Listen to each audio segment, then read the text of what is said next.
Game shops, man, what magical places they were. Queuing at midnight for the latest Halo, a clueless mum buying GTA for her 8-year-old son, a dude with a deep vendetta against deodorant trying to trade in a disc with more scratches than a Linkin Park song. But those were the glory days. A lot of the chains have closed and those that remain are shells of their former selves. But how did this happen, and can any of them survive? I'm Ash Dixon, and this is GINX News. Now, depending on what country you're in, there's a whole host of retail chains you may think of when I talk about game shops. If you're in the US, GameStop may come to mind. Here in the UK, many may think of the beloved Gamestation, God rest its soul, or the still reigning CEX with its devil red interior and aroma of Monster Energy.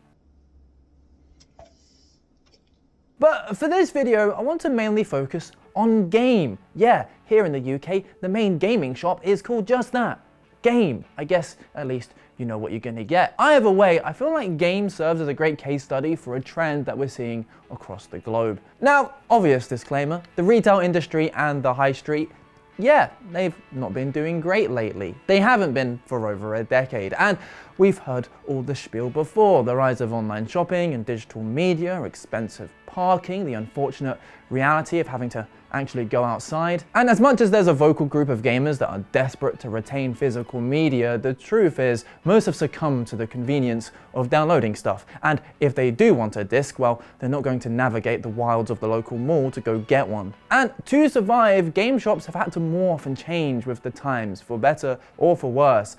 Game more so than many. It was back in 2007 that Game bought its rival Gamestation here in the UK. This was during its heyday of huge midnight launches where you'd get to meet Master Chief himself. But just 5 years later, nearly half of its 609 stores would close in the UK with the company entering administration. It would continue to cling to life for a few more years before Game itself was snapped up in 2019 by the retail conglomerate Frasers Group. Now this is what marked a rather strange change for a Game, because nowadays, if you wanted to visit one for, say, nostalgia, you'd find your nearest store on Google Maps, walk over to the address, and be met with a Sports Direct. But Google says Game is right here, and it's open. So what is happening? Well, go date a woman half your age and call yourself Leonardo. It's Inception time, baby! A shop within a shop. You see, Frasers Group also owns the sports retail chain Sports Direct. And the rent costs are far too high to keep those dedicated game stores going, so instead,